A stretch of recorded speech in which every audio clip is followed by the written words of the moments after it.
வணக்கம். பாண்டியன் ஸ்டோர்ஸில் இன்னைக்கு அந்த பொண்ணு வருது, மயில் வருது. மயில் வந்தோன்னே வந்துட்டு சரவணன் நேற்று கேட்குறாரு, என்ன மயில் வீட்டில் எல்லாத்தையும் சொல்லிட்டியா அப்படின்னு.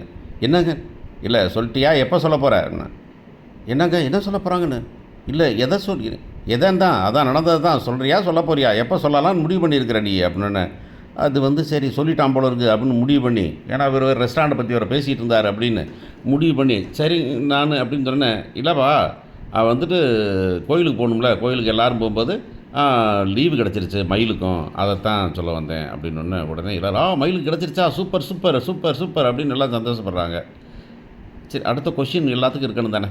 சரி, நாளைக்கு போகிறேன், நாளைக்கு கோயிலுக்கு போகிறதுன்னு முடிவு பண்ணிட்டேன். லீவு யார்ட்டையும் கேட்கல. அந்த மேனேஜர் ஏற்கனவே கடுப்பில் இருக்கிறார். இன்றைக்கி வேறு தண்ணி ஊற்றி விட்டுன்ட்டேன். இதுலேயும் இன்னொரு பொருள் இப்போ இங்கே வீட்டு பொண்ணுன்னு தெரிஞ்சிருந்தா பண்ணி விட மாட்டார் வேலைக்கு.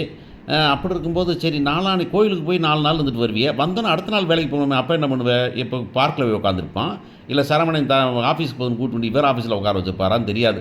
ஏதோ அப்பப்போ நடுவில் கொஞ்சம் பக்கத்தில் நடுவில் கொஞ்சம் பக்கத்தை காணும் அப்படின்னு ஓடி போயிடுவாங்க. சரி, இதை பற்றி பேசணும் தானே. ரூம்குள்ளே போகிறாங்க, ரூம்குள்ளே போய் பேச போகிறாங்க. அந்த பொண்ணு பக்கத்தில் உட்காந்து அப்படின்னு ஒதுங்குறாரு சரவணன். என்ன அப்படின்னாக்க, எவ்வளவு தைரியம் இருந்தால் இப்படி பொய் சொல்லிட்டு தெரிவேன் நீ அப்படின்னு. இல்லைங்க உங்கள்கிட்ட சொல்லலான்னு தானே. என்னென்ன பொய் சொல்லுவேன், நான் பாரு எவ்வளோ கிறுக்கணும் இருந்திருக்கிறேன், கட்டின பொண்டாட்டி எங்கே வேலைக்கு போகிறா அப்படின்னே தெரியாமல் இருந்திருக்கிறியா அப்படின்னு ஏன் ஃப்ரெண்டே கேட்குறான் அப்படின்னு சொல்லிட்டு. சரி வேலைக்கு போகலையில் சர்டிஃபிகேட் இல்லை, சர்டிஃபிகேட் என்ன பண்ணேன் அப்படின்னா. இப்போ நான் சொல்லணும்ல, சர்டிஃபிகேட் வந்துருச்சா, அப்ளை பண்ணிட்டேன். அப்ளை பண்ணிட்டேன். சரி வந்துருச்சா, இன்னும் வரலன்னு. அப்புறம் எழுதி போட்டால் அது பாட்டில் வந்துடுமா அப்படின்னு. அடப்பாவி எல்லாமே, கல்யாணம் முடித்தா பொண்டாட்டிகளை கூட்டி கொண்டு எல்லா ஆஃபீஸில் போய் நான் பார்த்துக்கணடா அப்படின்னு போகிறாங்க. இந்த கல்யாணம் முடித்து பொண்டாட்டியே இல்லை. இந்த என்ன இப்போ சீரியல் ஐயனா துணையில் டூப்ளிகேட்டு தானே நான் வாங்கிட்டேன், நீங்கள் பேசாமல் இருங்க அப்படிங்கிறேன். நீ எப்படா போய் வாங்க, என்ன கணக்கில்டா போய் வாங்கிட்டு வருவேன். ஏன்டா இப்போ கேண்டிடேட் எல்லாம் எப்படா வாங்க முடியும்னா, இல்லை உட்காந்துருங்க நான் வாங்கிட்டு வந்து தரேன் அப்படிங்கிறேன்.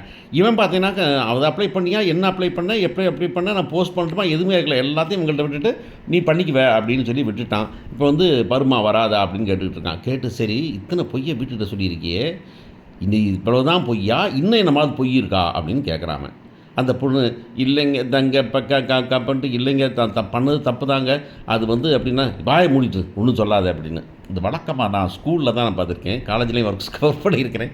அங்கே தான் ஒரு சில டீச்சர்ஸ் இருப்பாங்க, சம்டைம்ஸ் பிரின்ஸிபலாக இருக்கும். அவங்க என்ன கேள்வி கேட்டால் பதில் சொல்ல மாட்டியா, எங்கடா போயிருந்த அப்படின்னு கேட்பாங்க.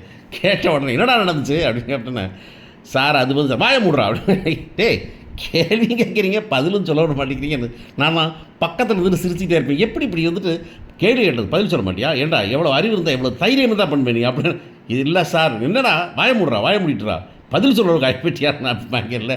அதே மாதிரி தான் இந்த பிள்ளை இல்லைங்க நான் ஒரு விஷயம் சொல்லிக்கிறேன் அப்படின்னாக்கா, போங்க நான் கடுப்பில் இருக்கிறேன், இப்போ ஒரு வார்த்தை பேசுகிறேன் வீட்டை விட்டு ஓடி போயிடுவேன் அப்படின்னு சொல்லும்போது, என்னங்கடா இது தான் சொன்னேன். 2 கலண்டாப்ப. இதில் இது நல்லது, இது உகந்தது, இது தலை சிறந்ததுன்னு சொல்ல முடியாது. அதுதான் புளி தரக்கு இழுக்க, ஆமை தண்ணிக்கு இழுக்கங்கிற கதை தான் போகுதே தவிர இவங்கெல்லாம் ஒன்றும் சாதிக்க மாட்டாங்க. ஸோ முதலையோ இல்லை புளியோ யார் ஜெயிக்க போகிறா, யாரும் ஜெயிக்க போகிறது, 2 நம்ம தான் தோக்க போகிறோம்.